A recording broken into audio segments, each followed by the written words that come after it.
एक ही बटन दबाना है, बीजेपी को जिताना है। अभी इलेक्शन दूर है, अभी अलार्म टोन चेंज कर दिया जाएगा। Prime Minister, your healthy milk, your golden milk. Ramu काका आ गए। The doctor was asking any side effects from the vaccine, sir.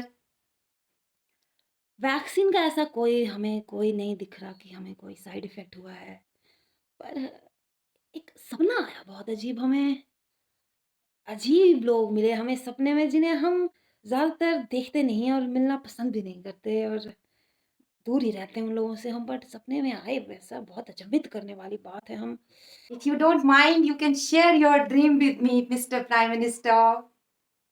अरे छोड़ो रामू काका, बहुत ही मनुष्यत वाले लोग दिख गए हमें, क्या सुबह सुबह तुम्हें बताएं। पर चलो बता ही देते हैं, क्योंकि और हम किससे शेयर करेंगे।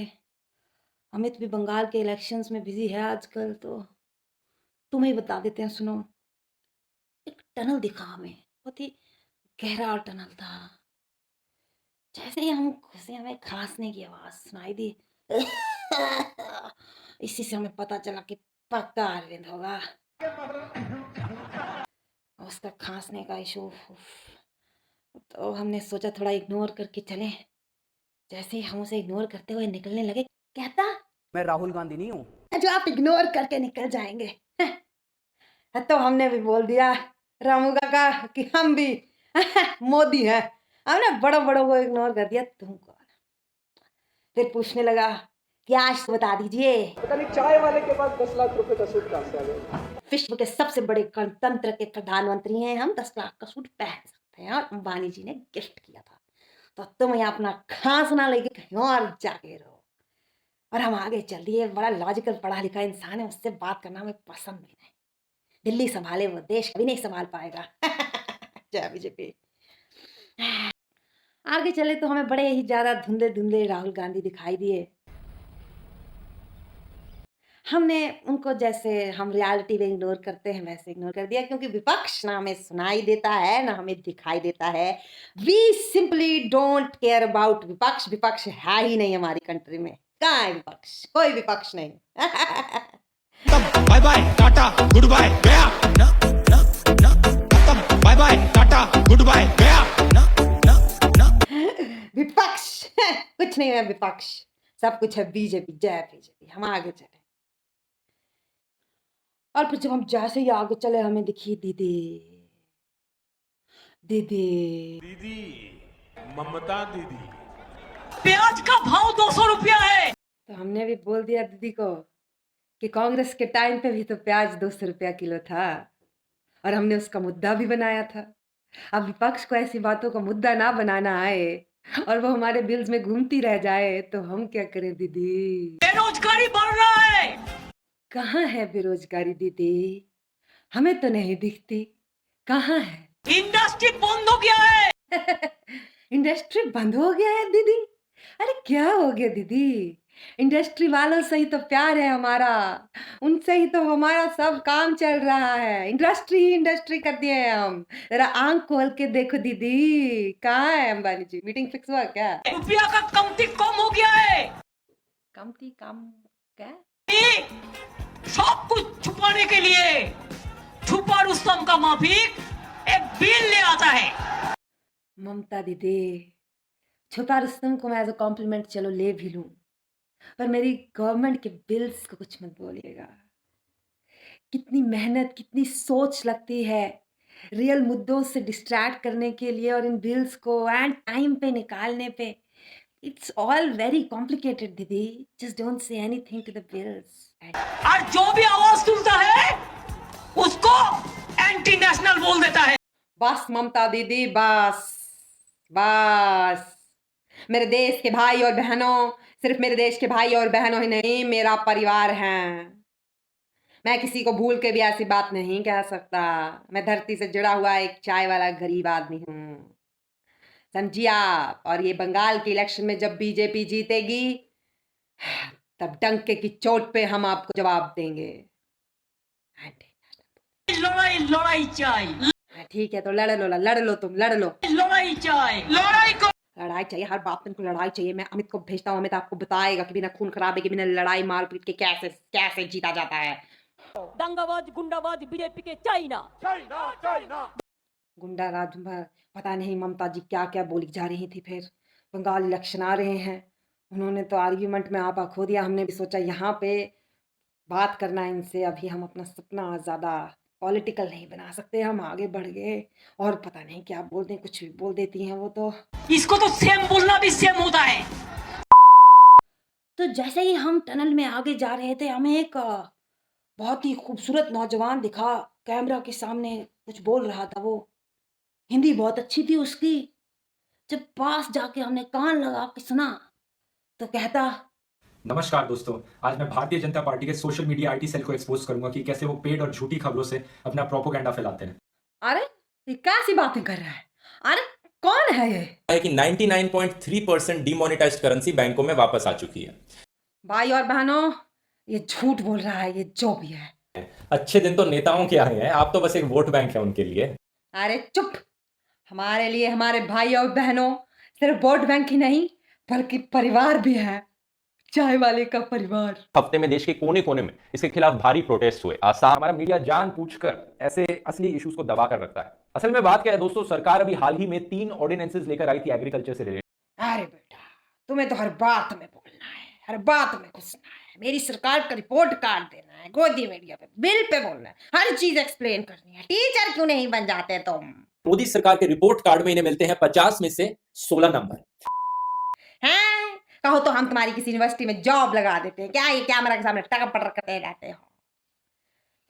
पसंद नहीं आ रहे हो हम तुम्हें, हमें आगे बढ़ना चाहिए। बिल्कुल ही कान से खून निकालने वाली बातें करते हो तुम। क्या नाम है तुम्हारा? तू राठी हो तुम। नीचे दिए गए बटन पर सब्सक्राइब कीजिए चैनल को अगर ऐसे ही और इन्फॉर्मेटिव शॉर्ट। अरे बेटा, हम देश के प्रधानमंत्री है, तुम्हारा चैनल सब्सक्राइब करेंगे। जाओ, जो बोलना है, जिसको जो सिखाना है वो सिखाओ, आगे बढ़ो जिंदगी में।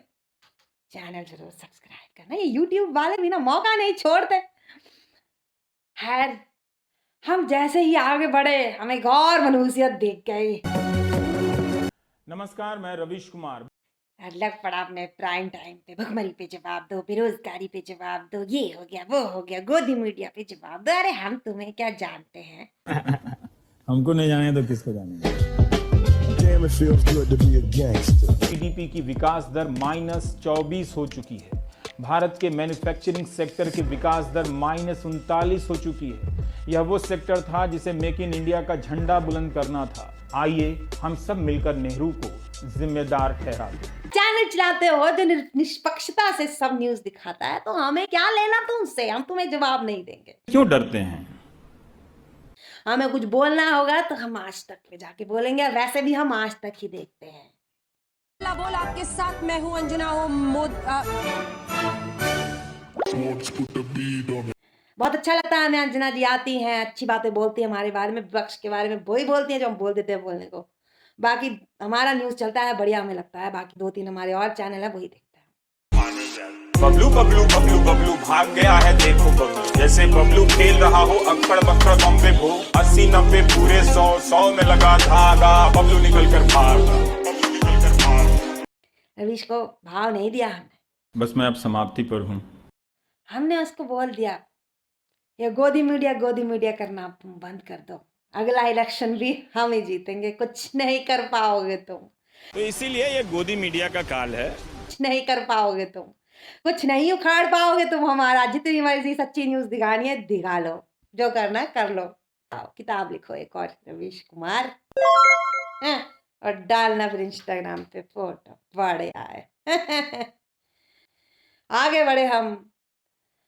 पर जब हम आगे बढ़े तो हमें एक बहुत ही अजीब सा इंसान दिखा जो जोर जोर से हंस रहा था, और कह रहा था मंदिर यहीं बनेगा, मंदिर यहीं। हाँ बेटा, मंदिर कब का बन गया? प्रॉमिस पूरा कर दिया भाई। अब लग रहा है अगली बार भी मोदी जी, उसके बाद भी मोदी जी, फिर वापस मोदी जी, फिर पुनर्जन्म लेंगे मोदी जी। पुनर्जन्म लेके भी प्रधानमंत्री बनना ना, मतलब ऐसा बिल्कुल इमीडिएट नहीं सोचे हैं, बट सोचेंगे। तो अगले जन्म में भी मोदी जी आएंगे। वैसे भी मोदी का कॉम्पिटिटर सिर्फ मोदी ही है। इतने सारे लोग हैं देश में, पर प्रधानमंत्री बनने के लिए और कोई नहीं है कैंडिडेट। ये खुश होने की बात है? प्रधानमंत्री खुश होते हैं इसके बारे में? तो क्यों ना खुश हम इस बात पे विचित्र बालक हैं? अगर मोदी का कंपटीशन सिर्फ मोदी है तो हैं?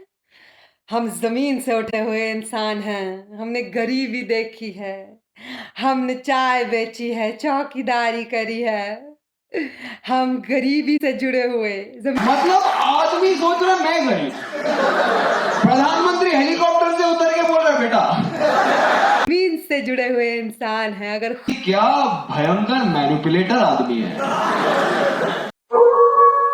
भाई। आपको लाए थे गरीबी हटाने के लिए, आप सोल्यूशन थे गरीबी का, हमें लगा गरीबी हटाएंगे। आप यार गरीबी के साथ नॉस्टैल्जिक हो रहे हो। ज्यादा ही बोल रहे हो बालक, ऐसा ना हो तुम्हें स्टैंड अप कॉमेडी के लिए नॉस्टैल्जिक फील करना पड़े। हाँ मैंने पढ़ा तो बोलता। और एक क्लियर मैनिपुलेशन है, क्लियर मतलब देखो 70% इंडिया गरीबी से रिलेट करता है, तो प्रधानमंत्री वोट मांगने टाइम गरीब हो जाता है। उनको ये नहीं पता 90% इंडिया पॉन से रिलेट करता है। छी छी छी विचित्र बालक, तुम्हें बड़ों से बात करने के बिल्कुल एटिकेट्स नहीं है। हम फकीर आदमी हैं और तुम हमारे सामने ऐसी बातें कर रहे हो। अब इस फकीर आदमी को अपना झोला उठा के यहाँ से चलना चाहिए। Disgusting man. हम तो फकीर आदमी है जी, झोला उठा के चल पड़ेंगे। 28 गाड़ी का कॉन्वॉय है, पीछे LED स्क्रीन लगा है, 10 लाख का सूट पहन के 1 लाख लोग को अपनी बात बता रहे हो, और आप फकीर आदमी, तो फिर हम कौन हुए? लंड फकीर।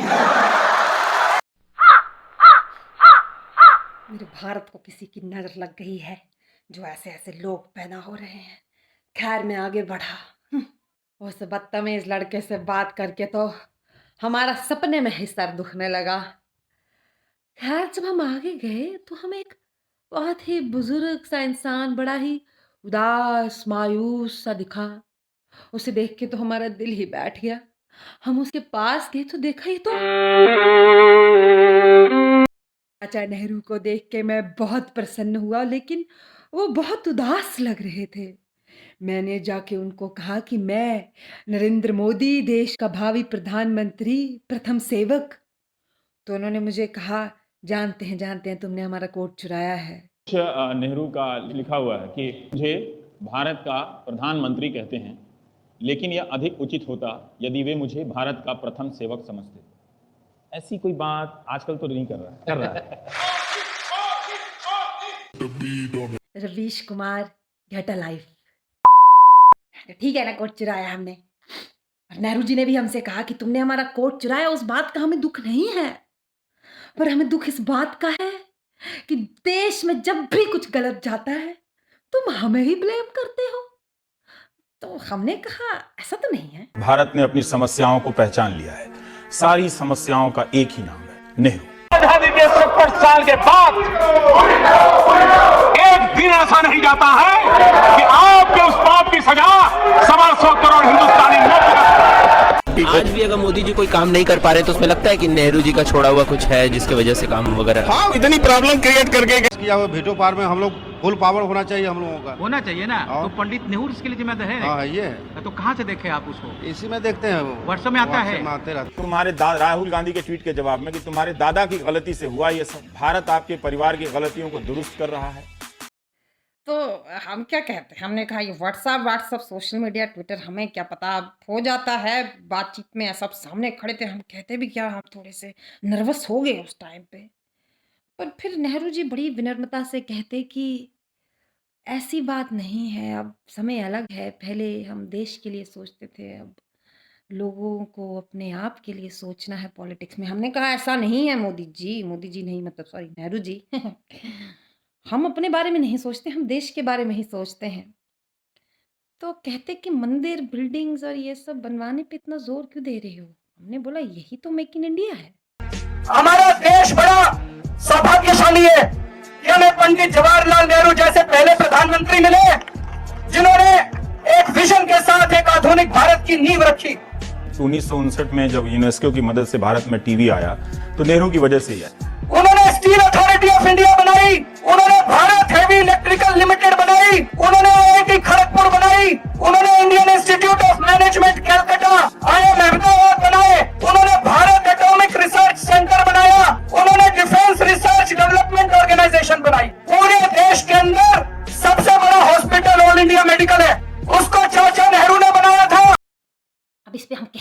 हम शन हो गए।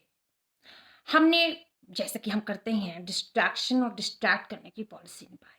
हमने उनको कह दिया कि अब तो चलो ठीक है, आपने इतने काम किए थे, एक अच्छी नींव रखी थी देश की, पर अब क्या, अब तो राहुल है और राहुल ऐसा है। ऐसी मशीन लगाऊंगा, इस साइड से आलू घुसेगा, उस साइड से सोना निकलेगा। हमने अब चाचा नेहरू को बोला कि देखिए ऐसा दोता है आपका। पर इस पे भी उनको गुस्सा नहीं आया, बल्कि वो और विनम्रता से हमें कहने लगे कि बेटा, देश के प्रधानमंत्री तो तुम हो, एक्सपेक्टेशंस तुमसे हैं। राहुल हमारा दोता है, इसलिए हम ये नहीं कहेंगे कि वो बेवकूफ़ नहीं है, पर अपनी नाकामयाबियां छुपाने के लिए अगर तुम्हें उसका सहारा लेना पड़े तो ये तो अच्छी बात नहीं। और जिस बच्चे ने अपनी दादी, अपने बाप और अपने चाचा की हत्या देखी हो पॉलिटिक्स में, और जिसे दिन रात पप्पू पप्पू करके ट्रोल किया जाता हो, उसके लिए तो तुम्हें संवेदनशील नहीं ही होना चाहिए। उस टाइम पे हम राहुल के लिए थोड़ा सा सिंपैथेटिक हो गए, लेकिन फिर हमने अपनी थोड़ी सी बोला कि हम भी अब करंट प्रधानमंत्री हैं, हमने भी बहुत विकास किया है, डिमोनेटाइजेशन किया है, कैट लाया है, बैट लाया है, किसान बिल लाया है, बहुत कंट्रोवर्सी क्रिएट किए हैं हम।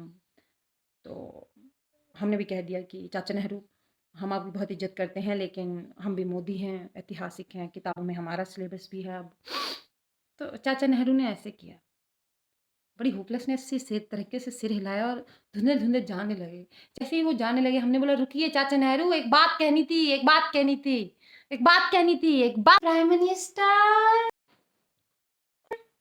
Mister prime minister. अरे अरे रामू काका, मिस्टर प्राइम मिनिस्टर, योर हल्दी मिल्क, योर गोल्डन मिल्क।